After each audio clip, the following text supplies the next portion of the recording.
Hi நண்பர்களே, good morning. வேறு என்ன பண்ணுறீங்க? நான் இன்னைக்கு கொஞ்சம் சீக்கிரமாக ஏஞ்சிட்டேன். நைட்டெல்லாம் ஒரே சத்தம். அந்த சத்தம் எங்கே தான் வருதுன்னு தெரில. கதவு திறந்து பார்க்குறதுக்கும் பயமாக இருக்குது. இப்போ சீக்கிரமாக ஏஞ்சிட்டேன். எங்கள் பாப்பாவுக்கு இன்னைக்கு கொஞ்சம் கேம்ப் இருக்குது. அதனால கொஞ்சம் நான் ஏஞ்சிக்கல. அவங்க ரெடி ஆனாங்க, கொண்டு போய் கீழே கொண்டு போய் விட்டுட்டு வந்துட்டேன். அப்புறம் நண்பர்களே, ஒரு மனுஷன் இந்த காலத்தில் யாருக்குமே நல்லதும் நினைக்கக்கூடாது, நல்லதும் பேசக்கூடாது. ஒரு மனுஷனாக இந்த உலகத்தில் வாழ்கிறதுக்கு தகுதி என்ன தெரியுமா வேணும்? என்ன தெரியுமா இருந்தால் வாழ முடியும்? பொய், பித்தலாட்டம், சுயநலம், இது மாதிரி இருந்தாலுமே ஒரு மனுஷனாக வாழ்கிறதுக்கு தகுதி போதும்னு நினைக்கிறேன். ஆனால் நமக்கு வெட்டி போட்டாலும் சுட்டு போட்டாலும் நமக்கு அது மாதிரிலாம் வராது. என்ன ஒருத்தர்கிட்டையும் ஒரு அனுபவங்கள் கற்றுக்கணும் அப்படின்ட்டு என்னை பொறுத்த வரைக்கும் அப்படி தான் ஒருத்தர்கிட்டையும் ஒரு நல்ல விஷயங்கள் இருக்கும். அந்த நல்ல விஷயங்களை மட்டும் எடுத்துக்கணும், கெட்ட விஷயங்களை அப்படியே விளக்கணும்னு. ஆனால் ஒரு கெட்டது என்னை பொறுத்த வரைக்கும் நல்ல விஷயங்களை நான் தானாக தேடுறேன். யாருக்கிட்டையாச்சும் ஒருத்தர்கிட்ட தான் கிடைக்குது. கெட்ட விஷயங்கள் தான் நிறைய இருக்குது. நான் அது எதுவும் எடுத்துக்க மாட்டேன். டுஸ்டாக கண்டா தூரம் ஒதுங்குற மாதிரி நம்ம ஒதுங்கிட வேண்டியது தான்.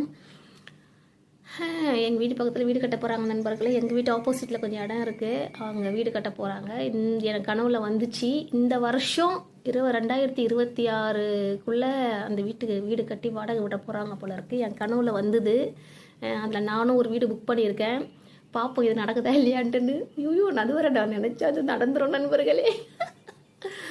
ஆமாம், நானும் வீடு கட்டுவேன். 10 வீடு, நான் 20 வீடு கூட கட்டி. ஆனால் அந்த வீட்டில் இது முஸ்லீமுக்கு வீடு சுத்தமாக கொடுக்க மாட்டேன், கிறிஸ்டினுக்கும் நான் வீடு கொடுக்க மாட்டேன். ஏன்னா ஃபுல் இந்து விட்டுட்டு என் வீட்டு 2 வேளையும் காலையில் சாயந்தரம் முடிஞ்சால் உங்களுக்கு எப்போல்லாம் டைம் கிடைக்குது அப்போல்லாம் நீங்கள் சாமி கும்பிட்டு என் வீட்டை கோவில் மாதிரி நீங்கள் வச்சுக்கங்க அப்படின்னு நான் சொல்லிடுவேன். ஃபஸ்ட்டு அவங்களுக்கு போகிற ரூல்ஸே 2 வேளையும் விளக்கேற்றணும், நல்ல வீட்டை மூதேவி அடையாமல் நல்ல மங்களகரமாக வச்சுக்கணும் அப்படின்னு நான் போகிற ஃபஸ்ட்டு ரூல்ஸே அதுதான். அதுக்காக தான் நான் இந்துக்கே நான் வீடு கொடுக்குறேன் அப்படின்னு நான் சொல்வேன். மெயினாக நான் விடவே மாட்டேன். இந்த மற்ற 2 பேருக்கு நான் யாருக்கும் விடவே மாட்டேன் நண்பர்களே. அதுதான் இதெல்லாம் ஒரு விஷயங்கள் நம்ம கற்றுக்கணும் இல்லையா?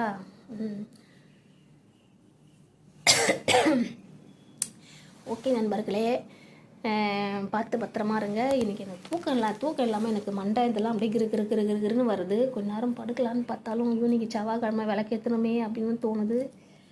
முடியல, எனக்கு என்ன சொல்கிறது முடியல நண்பர்களே. ஓகே, பாய் நண்பர்களே, பார்த்து பத்திரமா இருங்க. ஓகேவா?